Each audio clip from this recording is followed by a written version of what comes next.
For today's video, I want to talk about a blast from the past. This is the Oakley GMT watch. And just a quick shout out, this video is brought to you from one of my viewers, Owen Luke. He requested to see a video of this one, so I said, let's go ahead and make it. Just a quick history on my time with this watch. I got this, I want to say in around 2004 or 2005. So we're coming up on 16 to 15 years of having this watch. And I don't even think Oakley makes watches anymore. So I guess this is kind of rare, if that's what you want to call it. I can't really find too many online for sale. And those that are for sale are very old. None of them are in new condition.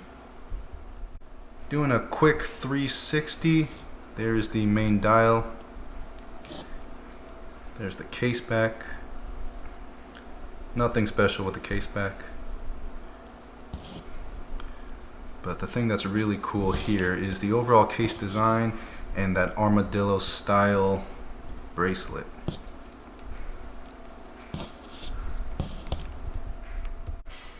Now just going over some functions and features, starting off with the dial. You've got 3 sub-dials. This top one at 12 o'clock is, we'll just call it your world time sub-dial. It says local time there, so it will display whichever time zone you have selected.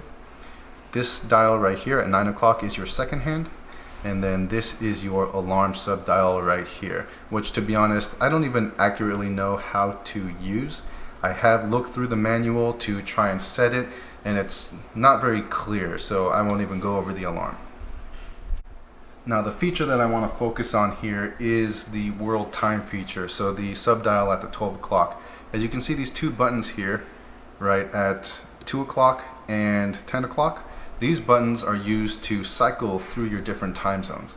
So let's go ahead and show you what that looks like. So if you can see that red hand, so we push it and we can cycle through any time zone we want, and then your 12 o'clock sub-dial will change to the local time in that time zone. Very cool. I actually think this is a very awesome feature that I don't really see in too many watches these days. And if you hold it, it will do a sweeping motion to quickly cycle through the dial. And for business travelers, you know, that's an awesome feature. I'm sure there are some companies that have it, but to my knowledge, I can't think of any other watch that has this functionality. Another great thing about this watch is that beautiful domed sapphire crystal. Now this was one of the very first kind of luxury watches, if you want to call it.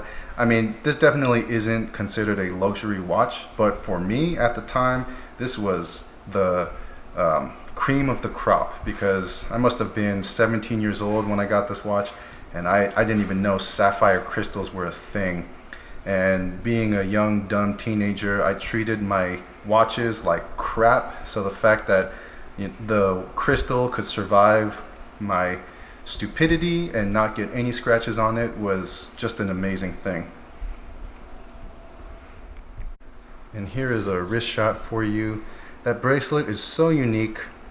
I called it an armadillo style because if you've seen protective motorcycle vests, they have something like this that protects the spine, and it's very rigid. So let's show you.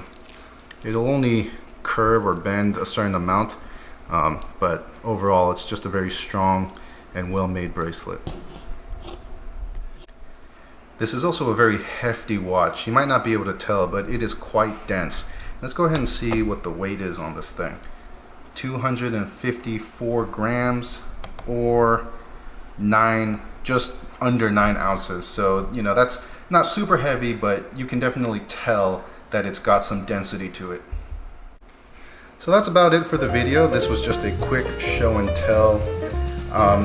You know, not a lot of people know about Oakley watches, and again, I don't think Oakley makes watches anymore, but their design is really the epitome of that late 90s, early 2000s style. Very unique, a little bit tacky, but still very cool and very good quality. Yeah, I've had a lot of fun and a lot of fond memories with this watch. So again, thanks to Owen, I made this video and just wanted to show it off to you guys, so I hope you enjoyed. Thanks for watching, and I'll catch you guys later.